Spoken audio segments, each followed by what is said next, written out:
तर आज आपण बघूया स्टेप 2। काल आपण स्टेप 1 पाहिली, त्यामध्ये नाते नाही, पैसा नाही, म्हणजे तुमच्या जवळच्या कुटुंबाशी तुमचे चांगले संबंध नाही आणि तुमच्याकडे चांगला पुरेसा पैसा नाही, हा स्टेप 1 होता। तर तुम्ही पाहिलं का की तुम्ही कोठे आहात? तुम्ही स्टेप 1 मध्ये बसता का? स्टेप 1 मध्ये तुम्ही स्वतःला शोधलं का? तर आता आपण स्टेप 2 बघूया। स्टेप 2 आहे नाते नाही, पैसा आहे। तर स्टेप 1 जर कोणी पाहिलं नसेल, कोणी सबस्क्राइब केलं नसेल तर नक्की सबस्क्राइब करा। तुम्हाला स्टेप 1 पाहता येईल आणि स्टेप 2 पण पाहता येईल। तर आपण स्टेप 2 बघूया। त्याआधी मी विधी बोत्रे, मी 2 मुलांची आई, मी स्वतःच्या व्यवसायामध्ये बॉस आहे, म्हणजेच मी एक मॉमप्रेनर आहे। तर आपण बघूया स्टेप 2, नाते नाही, पैसा आहे। जर तुम्ही अशी व्यक्ती असाल ज्याचे निरोगी किंवा चांगले संबंध नाहीत, परंतु तुमच्याकडे पैसे आहेत, तर तुम्ही दुसऱ्या स्टेप मध्ये मोडता। कॉर्पोरेट नोकऱ्या किंवा कर्मचारी असलेले बहुतेक लोक या विभागाशी संबंधित असू शकतात। तुमची कमाई मौल्यवान असू शकते, परंतु आंशिक स्वातंत्र्य असेल, कारण तुम्ही मालकाचे गुलाम आहात। तुम्हाला तुमच्या वरिष्ठांकडून खूप तणाव, दबावाचा सामना करावा लागू शकतो।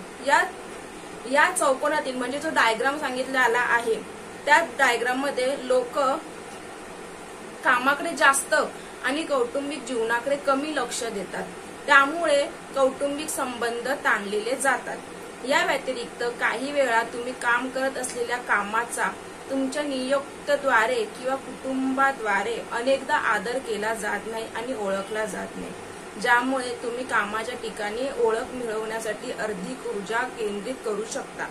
हे एक दृष्ट वर्तुळ आहे, तथापि हा चतुर्थांश सार्थक होऊ शकतो जर तुम्हाला तुमचे स्वतःचे काम करण्याचे स्वातंत्र्य असेल आणि तुम्हाला तुमच्या प्रियजनांवरील लक्ष केंद्रित करायला मदत होत असेल।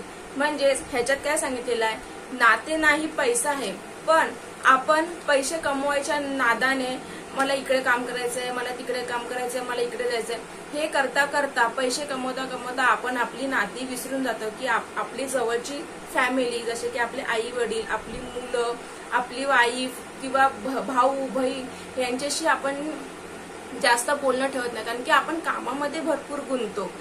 तर असं न करता तुम्हाला नाते पण ठेवायचंय आणि पैसा पण ठेवायचा आहे। तर तुम्ही बघू शकता ह्या सेकंड स्टेप मध्ये तुम्ही स्वतःला पहा, स्वतःला शोधा, तुम्ही कोठे आहात ते बघा। आता अशीच आपण अजून 2 स्टेप आपल्या बाकी आहेत, त्या 2 स्टेप मध्ये तुम्हाला आणखीन शिकता येईल, तर आपण नेक्स्ट व्हिडिओ मध्ये ते पाहूया।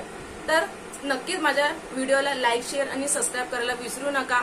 असेच मी तुम्हाला छान छान एक्सपिरियन्स किंवा तुम्ही कोठे आहात किंवा तुमच्या हेल्थमध्ये तुम्ही कसं इम्प्रूव्ह केलं पाहिजे किंवा तुम्ही तुमच्या पार्टनर्सला कशी मदत केली पाहिजे, हाऊसवाईफ न राहता किंवा हाऊसवाईफ राहूनही तुम्ही पार्टनरला कशी मदत करू शकता, असे काही प्रश्न आहेत, ते मी तुमच्याकडे डिटेल्समध्ये घेऊन येईन। तर नक्की लाईक, शेअर आणि सबस्क्राइब करा। थँक्यू।